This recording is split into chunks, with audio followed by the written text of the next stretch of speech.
ഒരുമിച്ച് കുർബാനയ്ക്ക് പോകണം, സാധിക്കുമ്പോൾ ഒരുമിച്ച് വേദപുസ്തകം വായിക്കണം, ഒരുമിച്ചതുപോലെ വചനം കേൾക്കാൻ പോകണം.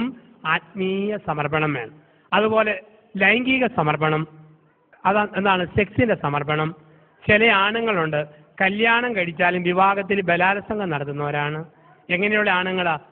എപ്പോഴും പകല് മുഴുവൻ പൂരപ്പാട്ട്, നിന്റെ അപ്പൻ ഓക്കൻ, നിന്റെ ആങ്ങള ഊളൻ, നിന്റെ അനീതിക്ക് വട്ട്, നിന്റെ അമ്മയ്ക്ക് പിച്ച്, നിന്റെ കുടുംബക്കാർക്ക് മുഴുവൻ ഭ്രാന്ത്, പകല് മുഴുവൻ കുറ്റം, രാത്രി പൊന്നേ തേനെ പാലേ വെമ്പേ കൂടെ കിടക്കാൻ കൂടെ പാടി, ഇങ്ങനെ വിളിക്കുന്ന ആണുങ്ങളുണ്ട്.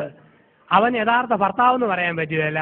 ചില ആണുങ്ങളുണ്ട് ഭാര്യയ്ക്ക് ഇഷ്ടമില്ലാത്ത വിധത്തിൽ ബ്ലൂ ഫിലിം കാണാൻ നിർബന്ധിക്കുക, ഇഷ്ടമില്ലാത്ത ശാരീരിക വേഴ്ചയ്ക്ക് അറപ്പ് ഭാര്യയിലുണ്ടാകുന്ന ശാരീരിക ബന്ധങ്ങൾക്ക് നിർബന്ധിക്കുക. അത് പക്വതയില്ലാത്ത ഭർത്താവാണ്. അന്തസ്സുള്ള ഭർത്താവാണോ ഭാര്യയിൽ ആത്മാഭിമാന ബോധം ഉണർത്തും. എന്നിട്ട് അവർക്ക് തോന്നും ഈ ഭർത്താവിന് എൻ്റെ ശരീരത്തെയും മനസ്സിനെയും ഞാൻ സമർപ്പിക്കണം. അങ്ങനെ ഒരു വൈകാരിക തലം ഭാര്യയിൽ ഉണർത്തുന്നവനാണ് ഭർത്താവ്. ശാരീരിക സമർപ്പണം. പോലെ പെണ്ണുങ്ങളുമുണ്ട്. ചില സ്ത്രീകളുടെ ഓർമ്മ 10 or 55 വയസ്സ് കഴിഞ്ഞാൽ പിന്നെ ഭാര്യാഭർത്തൃ ബന്ധം പാടില്ലെന്ന. ഒരു സ്ത്രീ പറഞ്ഞ, അച്ഛാ എനിക്ക് 58 വയസ്സ്, കെട്ടിയവൻ 62 വയസ്സായ അച്ഛാവോ എൻ്റെ അച്ഛ 62 വയസ്സായെന്ന് പറഞ്ഞാലും ഇപ്പോഴും ഒരു തരി ഗുണാമണ ഇടപാടാച്ചാന്ന്. അപ്പൊ ആ സ്ത്രീയുടെ ഓർമ്മ 62-ാം വയസ്സിൽ ആണുങ്ങളുടെ വികാരങ്ങൾ തീർന്നു പോയെന്ന്. ഇന്ന് കുടുംബദിനത്തിൽ ഓർക്കുക പ്രിയ സഹോദരിമാരെ, ആണുങ്ങൾക്ക് ശാരീരിക ലൈംഗിക വികാരം എത്ര വയസ്സ് വരെ ഉണ്ടെന്ന് ചോദിച്ചാൽ അച്ഛൻ പറയുന്നതാണ് കണക്ക്. ഇങ്ങനെയുള്ള വികാരം ആണുങ്ങളെ സംബന്ധിച്ച് മരിച്ചു കഴിഞ്ഞ് ഒരു 5 മിനിറ്റ് കൂടെ കാണും. ഇത് മനസ്സിലാക്കിയില്ലെങ്കിൽ കുടുംബ ബന്ധങ്ങൾ തകർന്നു പോകുന്ന അറിയുക. ചില സ്ത്രീകളെ കാണാം കണക്ക് പറഞ്ഞാണ് ഭർത്താവിനോട് ബന്ധം. ചില സ്ത്രീകൾ പറയും തിങ്കളാഴ്ച വിശുദ്ധന്മാരുടെ ദിവസം, ചൊവ്വാഴ്ച മോശം ദിവസം, ബുധനാഴ്ച യൗസേപിതാവിനുള്ള പ്രത്യേക ദിവസം, വ്യാഴാഴ്ച കാവൽമാലാകയുടെ ദിവസം, വെള്ളിയാഴ്ച ഉപവാസ ദിവസം, ശനിയാഴ്ച കന്യാമറിയത്തിന്റെ ദിവസം, ഞായറാഴ്ച അവധി ദിവസം, പിന്നെ ഏത് ദിവസമാണ് ഭർത്താവിനുള്ള ദിവസം? ഒരു സ്ഥലത്ത് ഞാൻ പറഞ്ഞു ഇങ്ങനെ പെണ്ണുങ്ങളുടെ ദിവസം നോക്കിയാൽ ദിവസം നോക്കാത്ത പെണ്ണുങ്ങളെ തേടി ആണുങ്ങൾ 10 or 150 രൂപയായിട്ട് പോയാൽ ആണുങ്ങളെ പഴിക്കരുത്. അത് കേട്ട പാടൊരു ചേട്ടൻ പറയാം എഴുന്നേറ്റിട്ട്, അച്ഛൻ ഏത് കാട്ടിന്നാ വരുന്നതെന്ന് ചോദിച്ചു. ഞാൻ പറഞ്ഞു അതിനാ അച്ഛാന്ന് ചോദിച്ചു. എൻ്റെ അച്ഛ പണ്ടാ 150, ഇപ്പം 300 പറഞ്ഞു. ഇതാണ് കാലം. അപ്പോൾ ലൈംഗിക സമർപ്പണം, 1 സാമ്പത്തിക സമർപ്പണം, 2 ആത്മീയ സമർപ്പണം, 3 ശാരീരിക സമർപ്പണം. സമർപ്പണത്തിന്റെ 3 മേഖലകൾ. ഇപ്പൊ സമർപ്പണം വേണം കുടുംബം സ്വർഗമാണെങ്കിൽ. ഇപ്പൊ 1 സ്വാതന്ത്ര്യം, 2 സുരക്ഷിതത്വം, 3 സാമീപ്യം, 4 സംതൃപ്തി, 5 സമർപ്പണം. സാമ്പത്തിക സമർപ്പണം, ആത്മീയ സമർപ്പണം, ശാരീരിക സമർപ്പണം. 6 സമാധാനം. കുടുംബത്തെ സ്വർഗമാക്കുന്ന 6ാമത്തെ തൂണാണ് സമാധാനം. കുടുംബത്തെ ദേവാലയമാക്കുന്ന 6ാമത്തെ തൂണ് സമാധാനം. എന്തെല്ലാം വേദനയുണ്ടെങ്കിലും ഭാര്യയുടെയും ഭാര്യ വീട്ടുകാരുടെയും സ്വന്തം വീട്ടുകാരുടെയും സമാധാനം തകർക്കുന്ന ഒരു വാക്കും ഭർത്താവ് സംസാരിക്കരുത്. ഒരു സ്ത്രീക്ക് എത്ര ബുദ്ധിമുട്ടുണ്ടായാലും കെട്ടിയവന്റെ വീട്ടുകാരുടെയും കുറ്റം പറഞ്ഞ് സ്വന്തം അപ്പനമ്മമാരുടെ അടുക്കിലേക്ക് ഓടരുത്. തൊണ്ട പുഴുത്തോ ഞൊണഞ്ഞിറക്കുക. ലോകത്താരോടും പറയരുത്. എത്ര സഹിക്കേണ്ടി വന്നാലും സമാധാനം തകർക്കരുത്. ഭർത്താവിന്റെ അമ്മയിൽ നിന്നും അപ്പനിൽ നിന്നും അകറ്റുന്ന, പെങ്ങന്മാരിൽ നിന്നും സഹോദരന്മാരിൽ നിന്ന് അകറ്റുന്ന ഒരു ഭാര്യയായിരിക്കരുത്.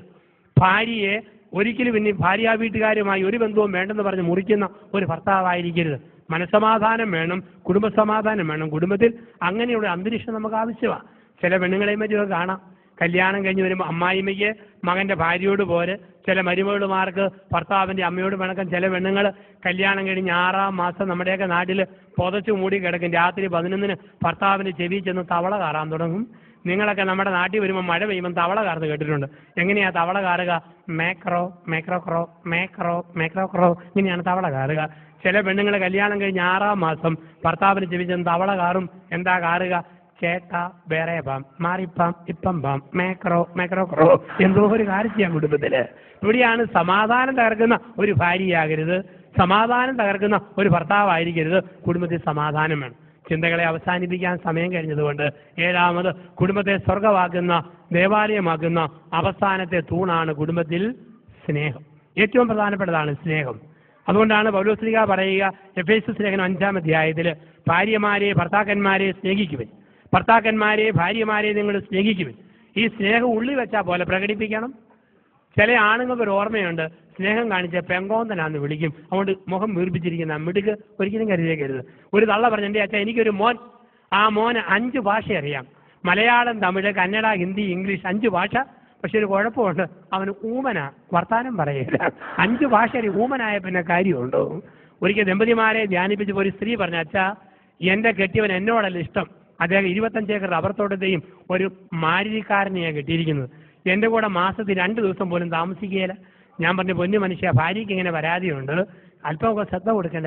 അവൻ പറഞ്ഞു, പൊട്ടി, അവൾക്കൊരു വിവരം ഉണ്ടോ അച്ഛാ? അവൾക്ക് എന്നാത്തിന് കുറവാച്ചാ?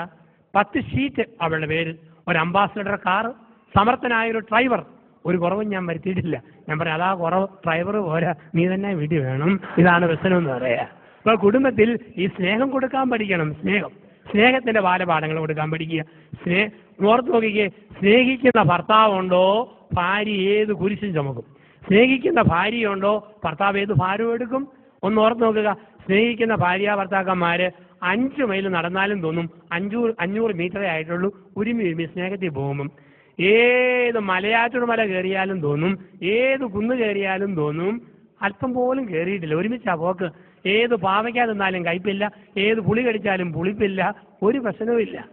25-ാം വയസ്സിൽ ഒരു സ്ത്രീ മോനെ പ്രസവിച്ചു. മോൻ ഇങ്ങനെ വളർന്നു വന്നപ്പോൾ അപ്പം മരിച്ചു. അമ്മ മോനെ വളർത്തി, എരുമയും പശുവിനെയും വളർത്തി. ഇഷ്ടം പോലെ ഈ പശുവിനും എരുമയ്ക്കും പരുത്തിക്കുരു പുഴുങ്ങി കൊടുത്തു, ഓക്കെ കലക്കി കൊടുത്തു, പിണ്ണാക്ക് ഒടിച്ചു കൊടുത്തു, തവിട് അടിച്ചു കൊടുത്തു, ഇഷ്ടംപോലെ പാല് വിറ്റ് കാശുണ്ടാക്കി. ഈ മോൻ ഇങ്ങനെ വളർന്നു വന്നു. അവന്റെ സകലമാന തുണിയും തള്ള അലക്കി കൊടുക്കും. അവന്റെ 25-ാം വയസ്സിൽ അമ്മ ഇവനെ കൊണ്ട് പെണ്ണ് കെട്ടിച്ചു. മിടുക്കി പെണ്ണ്, മാലാക പെണ്ണ്. അവള് വന്നിട്ടും അവിടെ സകലമാന തുണിയും തള്ള തന്നെ അലക്കി കൊടുക്കും, ഒരു പണിയും ചെയ്യേണ്ട. ഈ പരുത്തിക്കുരു പുഴുങ്ങിയത് പശുവിന് എടുത്ത് കൊടുത്തോണം, ചോറും കറിയും വിളമ്പി കൊണ്ടുപോകണം, ഒന്നും ചെയ്യേണ്ട. ഇവനോ അമ്മ ഇഷ്ടം പോലെ പണം ഉണ്ടാക്കുക, പൈസ കൊണ്ട് ചെന്ന് സാധനം മേടിച്ചു കൊടുത്താൽ മതി. പക്ഷെ 6 മാസമായിട്ടും ഇവക്ക് ഒരാഗ്രഹം നടക്കുന്നില്ല. മുട്ടി ഒരുമിച്ചിരുന്ന് ഒരു വാ ചോറുണ്ണണം. ഇവനൊരാഗ്രഹം ഒരു ഉരുളി ഇവിടെ വായി കൊടുക്കണം, അവക്കൊരാഗ്രഹം ഇവന്റെ വായി കൊടുക്കണം. ഇങ്ങനെ അടുത്തിരിക്കുമ്പോൾ തള്ള നടുക്കോട് കയറിയിരിക്കും, ഉരുള തന്നെ പോവും, വാ മാറിപ്പോവും, പിന്നെ എങ്ങനെ കൊടുക്കാൻ? അങ്ങനെ 6 മാസം കഴിഞ്ഞ് ഒരു ദിവസം ഇവൻ 6 മണിക്ക് അങ്ങാടി സാധനം മേടിക്കാൻ പോയി.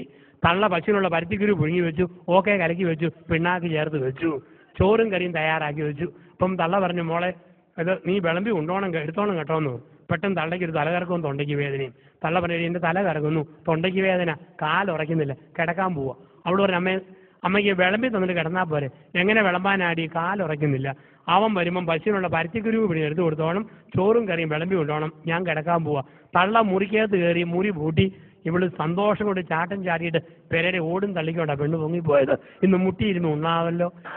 പെട്ടെന്ന് കരണ്ട് പോയി, മഴ തുള്ളാൻ തുടങ്ങി. 7:15 ഭർത്താവ് 2 പാക്കറ്റ് ചെറിയ മെഴുകുതിരിയായിട്ട് വന്നു. അവള് പറഞ്ഞു, ചേട്ടാ അമ്മയ്ക്ക് തലകറക്കം, തൊണ്ടയ്ക്ക് വേദന, നമുക്ക് മുട്ടി ഒരുമി ഒന്ന് ഉണ്ണണം. ഇവരെന്ത് ചെയ്തു, 2 ചെറിയ മെഴുകുതിരി മേശപ്പുറത്ത് കത്തിച്ച് വെച്ചു. മെഴുകുതിരി കത്തിച്ച് പുറത്ത് ചെന്ന് 2 മാങ്ങ തല്ലി താഴെ ഇട്ടു, തേങ്ങ ഉടച്ചു, മുളക്, ഉള്ളി, തേങ്ങ, ഈ മാങ്ങ ഇതെല്ലാം കൂടെ നല്ല ചമ്മന്തി ഉണ്ടാക്കി പാത്രത്തിൽ നിരത്തി വെച്ചു. മേശപ്പുറത്ത് എടുത്തു വെച്ചു. 1 കുടം വെള്ളം കൊണ്ടുവന്ന് വെച്ചു. 2 ഗ്ലാസ് അടുപ്പിച്ച് വെച്ചു. 2 പ്ലേറ്റ് ഉരുമിയിട്ടു. 2 കസേര ഒന്നിനുമേൽ ഒന്നായിട്ട് മുട്ടിച്ചിട്ടു. എന്നിട്ട് 2 പേരും കൂടെ മങ്ങിയ തിരിയും കൂടെ അകത്ത് ചെന്ന് 1 കലം ചോറ് കൊണ്ടുവന്ന് വെച്ച് വിളമ്പി ഉണ്ണാൻ തുടങ്ങി. 8:30 മുതൽ 10:30 വരെ ഇവനെ നുരുട്ടി ഇവിടെ വായിൽ, ഇവിടെ നുരുട്ടി ഇവന്റെ വായിൽ, ഇടയ്ക്ക് സപ്പോർട്ടായിട്ട് തേങ്ങാ മാങ്ങ ഉള്ളി ചമ്മന്തി നാക്കേലും അണ്ണാക്കേലും തേച്ചു കൊടുത്തു. അങ്ങനെ 10:30 വരെ ഉണ്ടു. 10:30 ആയപ്പോൾ അവസാനത്തെ ചോറും തീർന്നു, അവസാനത്തെ ചമ്മന്തി തീർന്നു, അവസാനത്തുള്ള വെള്ളവും തീർന്നു. കൈ നീട്ടി പഠിച്ച് നക്കി ഏമ്പക്കവും വിട്ട് ഇവർ എഴുന്നേറ്റ് പോകുമ്പോൾ ഈ മരുമോള് പ്രാർത്ഥിച്ചു, ദൈവമേ അമ്മായിമ്മ മരിച്ചില്ലേലും തൊണ്ടയ്ക്ക് വേദന 1 മാസക്കാലം തുടരണേ. തള്ള സുഖമായിട്ട് കിടന്നുറങ്ങി. രാവിലെ നല്ല കതിനാക്കുറ്റി പോലെ തള്ള ചെയ്താ പൊങ്ങി വരുന്നു. അമ്മയ്ക്ക് ഏറ്റവും ഇഷ്ടപ്പെട്ട സാധനമാണ് പഴയ കഞ്ഞിക്കകത്ത് മോര് ഒഴിച്ച് മുളകും ഞെരടി കരിവേപ്പിലയും തിരുമ്മി കഴിക്കാൻ. തള്ള വെച്ച് പഴയഞ്ചോറുണ്ടോ ഓടി. എൻ്റെ അമ്മ മുഴുവൻ തീർന്നു. എന്നാ വട്ടിവയറാടി, 1 കരം ചോറ് മൊത്തം തീർന്നു. എൻ്റെ അമ്മ മുട്ടി ഉരുമി ഉണ്ടപ്പം തീർന്നെന്ന് പറഞ്ഞാൽ മതിയല്ലോ. എന്നാ നീ പോയി കുറെ ഉണക്ക ഓല കൊണ്ടുവരാൻ പറഞ്ഞു. ചൂട്ട് അടുപ്പി തീ കത്തിക്കാൻ വേണ്ടി, കാപ്പി അനത്താൻ വേണ്ടി. ഇവിടെ ഉണങ്ങി ഓല പെറുക്കാൻ പോയപ്പോഴത്തേക്കുണ്ട് 20 മിനിറ്റ് കഴിഞ്ഞ് ഓല കൊണ്ടുപോയിട്ടു. തള്ള പറഞ്ഞു, എന്നുപോലാടി നീ എന്നോട് നുണ പറയാൻ തുടങ്ങി. എന്നാ അമ്മേ നീലടി പറഞ്ഞ മുഴുവൻ തീർന്നു. അതെ, എവിടെ ആടി മുഴുവൻ തീർന്നു, ഇങ്ങോട്ട് വാടി. ചോറും കടത്തിന് മൂടച്ചട്ടി പൊക്കിയപ്പം 1 കലം ചോറ് അതുപോലെ ഇരിക്കുന്നു. തലേ രാത്രി സ്നേഹത്തിന്റെ തിരതള്ളലിൽ ഈ തേങ്ങാ മാങ്ങ ചമ്മന്തി കൂട്ടി കഴിച്ചു തീർത്തതാ. പക്ഷെ എന്നാ പറ്റി, മുട്ടി ഉരുമി മങ്ങിയ വെട്ടത്തിൽ വിളമ്പി തറഞ്ഞില്ല, കലം മാറിപ്പോയി. പശുവിന് കൊടുക്കാൻ പുഴുങ്ങി വെച്ച പരുത്തിക്കുരുവിന്റെ കലവാ കോരി വിളമ്പിയതും ഉരുട്ടി ഉണ്ണുന്നതും അടിച്ചകത്തോട്ടാക്കുന്നതും. അതുകൊണ്ടാണ് പറയുക, ദമ്പതിമാരെ നിങ്ങൾ പരസ്പരം സ്നേഹിക്കുന്നു. സ്നേഹം ഉള്ളിടത്ത് രുചിഭേദം അറിയുകയില്ല, ഭാരം അറിയില്ല, കുരിശറിയല, ഒന്നും അറിയില്ല. അവിടെയാണ് പറയുക, ഭാര്യ ഭർത്താവിനെ സ്നേഹിക്കണം, ഭർത്താവ് ഭാര്യയെ സ്നേഹിക്കണം. അങ്ങനെ സ്നേഹിക്കുന്ന ഒരു കുടുംബമായിട്ട് മാറുവാൻ ദൈവമായ കർത്താവ് നമ്മളെ വിളിക്കുന്നു. അതിന് നമ്മൾ കേട്ട ഈ ചിന്തകൾ 2009 ഒക്ടോബർ മാസമൊക്കെ അവസാനിച്ച ഒരു ദിവസങ്ങളിൽ നമ്മൾ കേട്ട ചിന്തകൾ അനുഗ്രഹിക്കട്ടെ. നമ്മൾ സമർപ്പണ പ്രാർത്ഥനയിലൂടെ നമ്മുടെ ചിന്തകളെ ദൈവതിരുസന്നിധിയിലേക്ക് നമ്മൾ കൊടുക്കുന്നു. ദൈവാനുഗ്രഹം യാചിച്ചുകൊണ്ട് പ്രാർത്ഥനാ ശുശ്രൂഷയിലേക്ക് നമുക്ക് കടന്നു വരാം. നമ്മളെല്ലാവരെയും കുടുംബങ്ങളെയും ദൈവകരങ്ങളിൽ കൊടുക്കാം. സകല അനുഗ്രഹവും നല്ല ദൈവം നമ്മുടെ കുടുംബത്തിന്റെ മേൽ സമൃദ്ധമായി വർഷിക്കട്ടെ.